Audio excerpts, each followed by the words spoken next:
कविता बांधो ना नाव इस ठाव बंधु। इसका जो संकलन है वो अर्चना है। ये 1950 का संकलन है। इसके रचनाकार सूर्यकांत त्रिपाठी निराला है। इसका विषय जो है वो प्रेम स्मृति है। प्रेम स्मृति मतलब प्रेम की बीती हुई यादें। मतलब इसमें नायक जो है अपनी प्रेमिका को याद करता है, अपनी बीती हुई बातें याद करता है।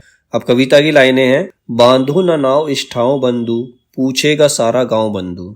अब वो कहता है कि इस ठाव, इस जगह पर तुम नाव मत बांधो, अपनी नाव को इस जगह पर मत बांधो, वरना पूरा का पूरा गांव तुमसे सवाल करेगा, पूछेगा कि तुम यहाँ नाव क्यों बांधते हो। यह घाट वही जिस पर हंसकर वह कभी नहाती थी धंसकर, आंखें रह जाती थी फंसकर, कपते थे दोनों पांव बंधु।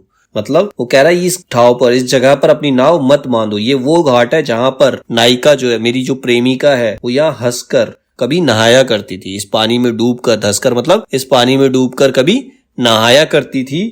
और जब वो नहाती थी तो उसे देखकर मेरी आंखें उसी की तरफ अटक जाती थी, उसी के ऊपर अटक जाती थी, कहीं और मेरी आंखें नहीं जाती थी। आंखें रह जाती थी फंसकर, और जब मेरी आंखें उस पर अटक जाती थी तो मेरे दोनों के दोनों पांव कांपने लगते थे। उसको देखकर मेरे दोनों पांव जो थे वो कांपने लगते थे। मतलब वो प्रेमिका के सौंदर्य को देखकर उसी पे अटक जाता था और उसके अंदर एक अजीब सा कंपन पैदा होता था नायक के अंदर। तो वो उससे कह रहा है, नाविक से कह रहा है कि तुम इस ठाव पर, इस जगह पर अपनी नाव को मत बांधो, क्योंकि यहाँ पर उसकी प्रेमिका की यादें बसी हुई हैं। ठीक है।